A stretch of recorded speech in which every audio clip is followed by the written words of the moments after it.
এডুকেশ্যনত list আৰম্ভ হ'ব। শিক্ষামন্ত্ৰী ৰণোজ পেগু ডাঙৰীয়াক অভিনন্দন জনাইছোঁ যে তেখেতৰ নেতৃত্বত এই সোণসেৰীয়া যাত্ৰাই এক নতুন মাত্ৰা পালে। খুব কম দিনৰ ভিতৰতে নিযুক্তিৰ প্ৰক্ৰিয়া সমাপন কৰিব পৰা হ'ল। মই শিক্ষা বিভাগক আকৌ এবাৰ মোৰ অন্তৰৰ গভীৰতম কোণৰ পৰা ধন্যবাদ জনাইছোঁ।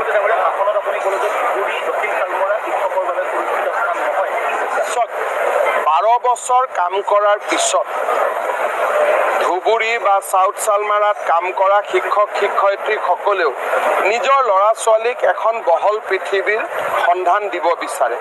সেইকাৰণে 12 বছৰ যিসকলে শিক্ষকতা সম্পূৰ্ণ কৰিলে ধুবুৰী আৰু চাউথ চালমাৰা জিলাত যিসকলে ইচ্ছা কৰে, সকলোকে নহয়, তেওঁলোকক আমি 1/3 কৰি 3 বছৰত তেওঁলোকৰ গৃহ জিলা বা গৃহ জিলাৰ ওচৰৰ জিলালৈ লৈ আহিম। কাৰণ প্ৰত্যেকজন শিক্ষকে 12 বছৰ কাম কৰাৰ পিছত নিজৰ গৃহ জিলালৈ যাবৰ বাবে ইচ্ছা কৰে।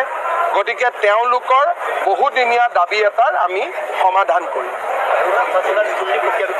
আমাৰ 2 অক্টোবৰৰ পৰা পুলিচৰ দৌৰা আৰম্ভ হ'ব, ছেপ্টেম্বৰত ADRE আৰম্ভ হ'ব, ডিচেম্বৰৰ ভিতৰত এডুকেশ্যনত লিষ্ট আৰম্ভ হ'ব, নৱেম্বৰত মেডিকেলৰ নিযুক্তিৰ কাম আৰম্ভ হ'ব। গতিকে 50,000 নিযুক্তি আমি লাইনত দি দিছোঁ আৰু আমাৰ কাৰ্যকালতে ইয়াক সম্পন্ন কৰিব চেষ্টা কৰিম যদি কোৰ্ট কেছ নহয়।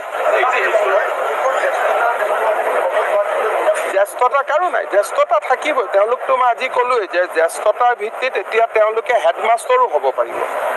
মইতো তাতেই ক'লো আমি জ্যেষ্ঠতা কৰ্তন কৰা নাই। 6,000 এতিয়া হাইস্কুলৰ হেডমাষ্টাৰ পোষ্ট ওলাব। টেট শিক্ষকসকলেও তাত জ্যেষ্ঠতাৰ ভিত্তিত আবেদন কৰিব পাৰিব আৰু তেওঁলোকৰ জ্যেষ্ঠতাটো ক'তো কমি নাযায়। কাৰণ যি স্কুলত আছিলে সেই স্কুলতে আমি তেওঁক নিযুক্তি দিছোঁ। গতিকে সেই স্কুলত ছিনিয়ৰিটিত তেওঁ যিমান নম্বৰত আছিলে সেই নম্বৰতে তেওঁ